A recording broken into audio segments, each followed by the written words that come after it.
to do that too. So go ahead and walk up to that person that you see over there sitting at that cafe alone, and you really want to say hi, you really want to say, hey, you trying to go down there to the beach. Do that. Buenos bitches, bienvenidos. If you're new here, my name is daljiimarax. I'm your new favorite solo travel channel. I already made the decision for you, boo. Go ahead and hit that subscribe button, and now you're a part of the family, okay? Let's get into it. So you solo traveling, or you want to solo travel, but you like, dang, I don't want to be lonely. I don't want to be stuck around looking like a creep because I'm by myself. People going to be staring at me. I want to make some friends. Like, I want to turn up when I go traveling. Like, baby, this is what I do, okay? I'm about to give y'all the blueprints on how to meet people, how to make friends when you are solo traveling, okay? Let's get into it. Numero uno, you have to stay at a hostel. I'm sorry, like, y'all be getting on my nerves thinking that hostels is trifling, that they is unkept, that it's for people who don't got no money but want to travel.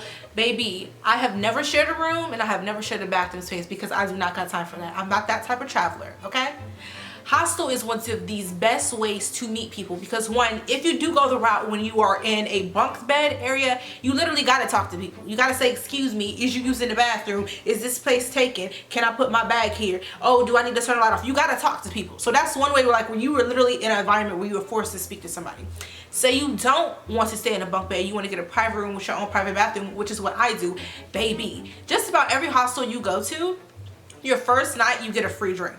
What you do, you go to your room, set your stuff up, go down to the bar, get your free drink, and you just sit next to somebody and chop it up. Oh, where you from? Okay, I'm from the United States. What you doing here? How long you doing? How long you been here? Where you going next? What you be, like? That's the best way to spark up a conversation, is when you are in a forced environment to do so. Hostels always have events. They always have a rooftop bar that's fucking lit. They always got some type of salsa night, dance night, some situation like that. They always have some type of activities of like, hey, you want to go on a walking tour? We got walking tours every single morning. So you're meeting people that way. In a hostel, there is always a situation where you are basically forced to speak to somebody. And not even just that, people stay at hostels to meet people.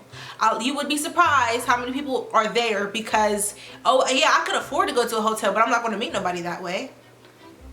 Hello? So if you want to meet somebody, that is one of the most organic ways. And then, as opposed to staying at a hotel and meeting somebody like at that lobby or at that bar, people are at hostels to meet people. So if you do approach somebody, they're going to be more welcoming to you versus at like a hotel. Then be like, okay, you know, hey, but I came here for a relaxing vacation to be by myself. Hostels, people want to talk to you, people, because they hear it to do the same exact thing, you know. So stay at a hostel. I know it's not the Four Seasons. It's not the Ritz-Carlton, but baby, you want to meet somebody. I'm just trying to let you know this is how you gonna do it, okay? Stay your ass at a hostel, all right? Numero dos. All right, you don't want to be at a hostel. Book an experience on Airbnb Experience or Get Your Guide or Viator or TripAdvisor, one of those situations like that. And when you book a group tour, kind of read the reviews and see how many people are going on these tours. Is this like a family tour? Are people, you know, coming there as couples? Is it like a group of friends?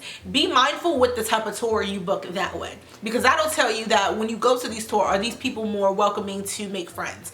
Usually people who are families or couples, like, they just want to stay with their particular group. But if it's just like a group of friends, they're gonna be like, hey, like, you can kick it with us, like, you a part of us now, you know, something like that. So when you are booking these experiences, be like very particular about the reviews. Like, read what type of people are visiting. People like, oh, me and my family went, I went with my kids, me and my fiance went. If it's a lot of that, it's gonna be like, people they're booed up, they paired up, they don't really want to, like, you know, kick it with me. Because my goal when I try to meet people that way is to like make friends while I'm there. Like, hey, you want to go out to eat after this? Hey, you want to go to the club after this? Hey, I'm going to the beach tomorrow, you want to tag along? If somebody's there with their family, are you really gonna go kick it with them after that? No, they're gonna be with their family. If somebody's there on a honeymoon, are you gonna kick it with them? No, they kicking it together. It's lovey-dovey time.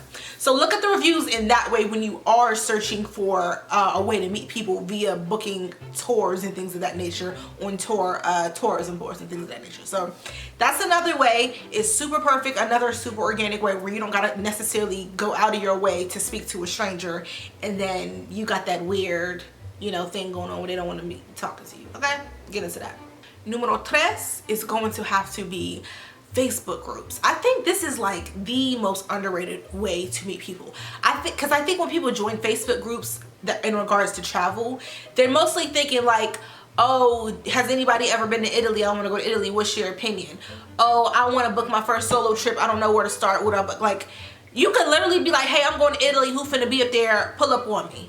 Or let me pull up on you. Where you gonna stay? What's the clubs to do? Like, think of it that way. Join the Facebook group to meet up with people. Obviously, vet them out, have conversations before you go to that destination. You in a solo travel group for people that live in Utah. Hey y'all, you know, my people's up here in Utah, like, I'm gonna be in Italy next month. Who going? Like, I want to meet up with you. And someone be like, girl, I'm gonna be in Italy for 2 days while you there. Like, let's meet up at this little restaurant on the corner up the street. Like, that's how you do it. You got to literally use all of the resources. The internet is keeping us connected, okay? It's social media. Use it for your advantage. Another thing would also to be, if you do meet somebody, say you are going to Italy in the Facebook group, and someone's like, no, I don't know them, you know, I'm not there, but I did meet such and such, and she's really cool. I can, you know, get y'all in touch, or my cousins live up there. I can have them look out for you, or whatever the case may be. Like, that's another way. Like, you may not meet up with that person in that group, but they might have connections to get you where you need to be. Oh, you going there? This is where I met friends. Like, this is the best bar to go to if you want to meet people. This is the best experience to book if you want to meet people and make friends. Like, you got to use these social media resources to your advantage, and I feel like Facebook is the perfect place. So join a Facebook group for whatever specific traveler you are, and then build off of there. Build those relationships. Go through the feeds and see what the conversations that they're having. See where other people are visiting. If y'all visiting the same places at the same time, try to meet up like that. Like, that's the perfect way to do it. I'm telling y'all.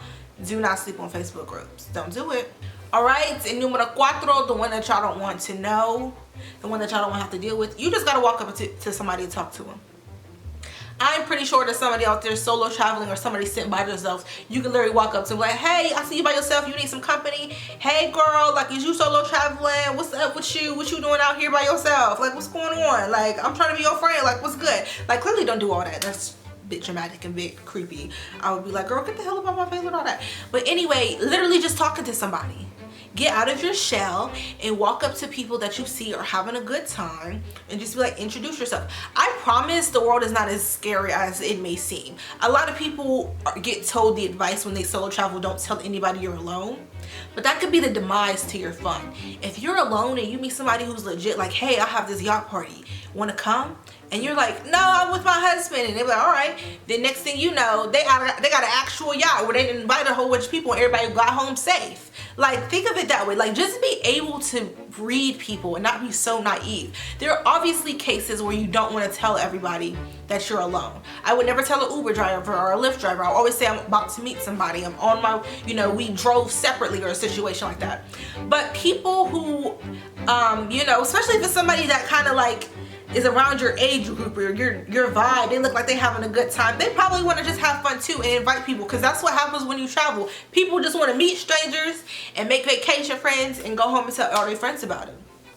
So don't always feel like, I can't tell anybody I'm traveling alone because I'm gonna get sold into sex trafficking.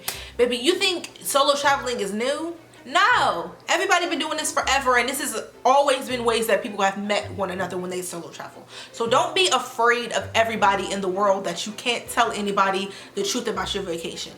Be very observant. Don't let your guard down too much. But baby, everybody ain't out here to murder you and kidnap you. They just not. Okay, people got jobs. You think they got time to be chopping bodies up and putting them in holes around the country? No, they got time for that. They just trying to have a good time, get drunk, get lit, listen to some music, pop their ass, and go about their business. Go back to work on Monday. You trying to do that too. So go ahead and walk up to that person that you see over there sitting at that cafe alone, and you really want to say hi, you really want to say, hey, you trying to go down there to the beach. Do that, okay? I hope this was helpful. I hope that y'all solo travel and are able to take this advice and meet people. And like I said, don't be so scared of the world, okay? I have met plenty of vacation friends in my time, and we have spent days together on a vacation. Then we pieced out and went our separate ways, maybe connected on social media. Maybe I've met people up again later on in life, and it's like, it's the best time ever. Solo traveling is the best. I don't know what y'all talking about. I'm finna go somewhere now. Bye.